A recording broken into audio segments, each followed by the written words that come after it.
Salve Fratres, ada semacam apa ya, ramai seputar penjelasan tentang Trinitas. Nah, saking begitu ramainya, banyak orang menjelaskan tentang Trinitas, saya mau mengajak kita kembali ke satu pertanyaan yang paling penting. Kenapa Allah itu pribadinya bukan satu, bukan dua, bukan empat, tapi tiga? Kenapa Tuhannya orang Kristen itu satu Allah, tiga pribadi? Bukan satu Allah, satu pribadi, atau satu Allah, dua pribadi, atau satu Allah, empat pribadi.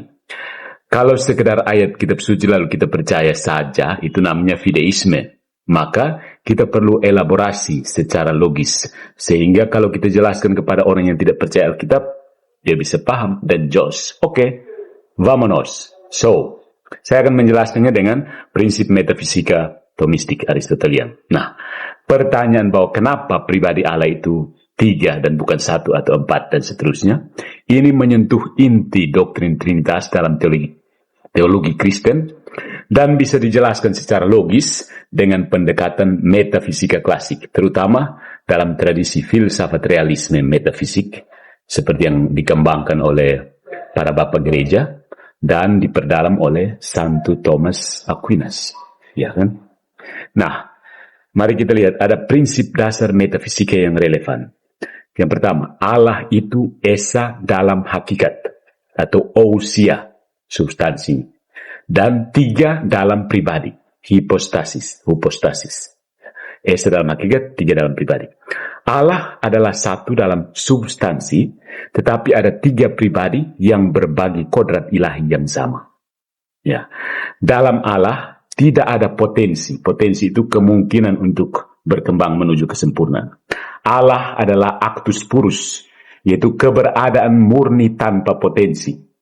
Kesempurnaan yang paling sempurna. Keberadaan murni tanpa potensi. Actus purus, actus murni.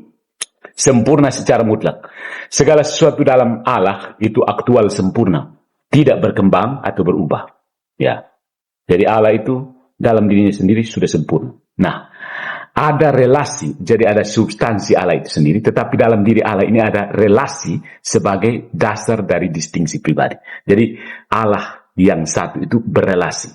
Nah, dalam Allah perbedaan pribadi tidak karena substansi atau kualitas, melainkan karena relasi, hubungan internal dalam kodrat ilahi itu sendiri. Ada hubungan internal. Kita akan jelaskan. Mengapa Allah tidak hanya satu pribadi? Jika Allah hanya satu pribadi, maka ia tidak memiliki relasi imanen, relasi batinia, relasi di dalam dirinya sendiri. Itu artinya Allah itu batu ya. Namun, cinta sejati menuntut relasi. Pencinta, yang dicintai, dan persekutuan cinta. Jadi poin mendasarnya adalah di dalam kitab suci, silahkan beritahu saya ayatnya. Allah adalah kasih. 1 Yohanes bab 4 ayat 8. Maka sejak kekal kasih Allah harus sempurna. Ya, artinya Allah harus mengasihi, dikasihi, dan terdapat relasi kesatuan kasih. Ya, mengasihi, dikasihi, dan ada relasi kesatuan dari kasih itu. Jika Allah satu pribadi saja, maka dia belum sempurna dalam kasih secara imanen. Baru menjadi pengasih saat menciptakan. Ini berarti ada perubahan atau ketergantungan pada ciptaan. Ya kan? Padahal Allah tidak tergantung pada ciptaan. Yang tidak bisa diterima secara metafisis. Sebab Allah tidak berubah dan tidak butuh apapun. Ya. Nah, saudara-saudari, mengapa tiga pribadi dan bukan empat atau lebih? Ya. Struktur kasih sempurna secara metafisik itu terdiri dari tiga unsur. Struktur dari kasih itu sendiri. Konstruksi, struktur. Yang pertama itu pencinta, the lover, sang bapa. Yang dicintai atau beloved itu sang putra, dan kasih sebagai pribadi itu sang Roh Kudus. Ya. Nah, ini bukan analogi buatan, tapi refleksi metafisik bahwa dari intelek dan kehendak ilahi lahirlah dua prosesi internal, dua keluaran, dua hubungan internal, prosesi. Putra dilahirkan oleh Bapa sebagai sabda, yaitu logos, hasil dari intelek ilahi. Dan Roh Kudus dihembuskan oleh Bapa dan Putra sebagai cinta bersama. hasil dari kehendak ilahi, voluntas Dei. Voluntas Dei. Jadi ada intellectus Dei dan voluntas Dei. Allah ini punya intelek dan punya voluntas. Nah, hubungannya adalah pribadi yang ketiga, kesatuan relasi itu, Roh Kudus itu. Jadi, ada dua prosesi batinia, prosesi internal yang mungkin dalam kesempurnaan ilahi.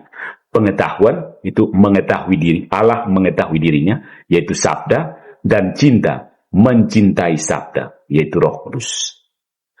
Tidak ada prosesi ketiga yang memungkinkan tanpa melampaui kesempurnaan Allah atau mengubahnya, yang mustahil secara metafisik. Jadi, Tuhan mengenal dirinya, dan dari pengenalan itu dia mencintai dirinya. Relasi dalam diri Allah sudah sempurna sejak kekal. Ya. Tidak tunggu ada penciptaan baru dia mulai mencintai. No. Ya. Jadi, satu pribadi tidak cukup untuk kasih yang sempurna. Ya. Dua pribadi ada kasih, tapi belum ada persekutuan kasih. Tiga pribadi cukup untuk kasih yang sempurna dan persekutuan kasih. Kalau sudah sempurna dalam dirinya, tidak ada kemungkinan untuk relasi yang lain. Tidak ada kemungkinan untuk proses yang lainnya. 4 atau lebih tidak berdasar metafisis karena tak ada proses ilahi tambahan. Tidak mungkin ada cara lain untuk membedakan pribadi dalam Allah selain melalui dua cara. Intelek itu melahirkan sabda, dan kehendak itu menghembuskan roh. Voluntas, menghembuskan roh. So, mari kita simpulkan secara logis metafisik. Allah hanya bisa 3 pribadi. Apa alasannya? So, Allah hanya bisa 3 pribadi karena perbedaan pribadi dalam Allah didasarkan pada relasi prosesi batiniah yang tak terpisah dari kodratnya. Hanya ada 2 prosesi batiniah yang mungkin dari kesempurnaan ilahi, yaitu sabda, itu prosesi dari intelek, dan Roh Kudus, itu prosesi dari kehendak. Ini menghasilkan 3 pribadi, dan hanya 3. Bapa, Putra, dan Roh Kudus. Bukan 1 karena kasih menuntut relasi, bukan 4 karena hanya ada 2 mode prosesi internal yang sesuai dengan kenyataan actus purus, keberadaan yang murni. Follow for more.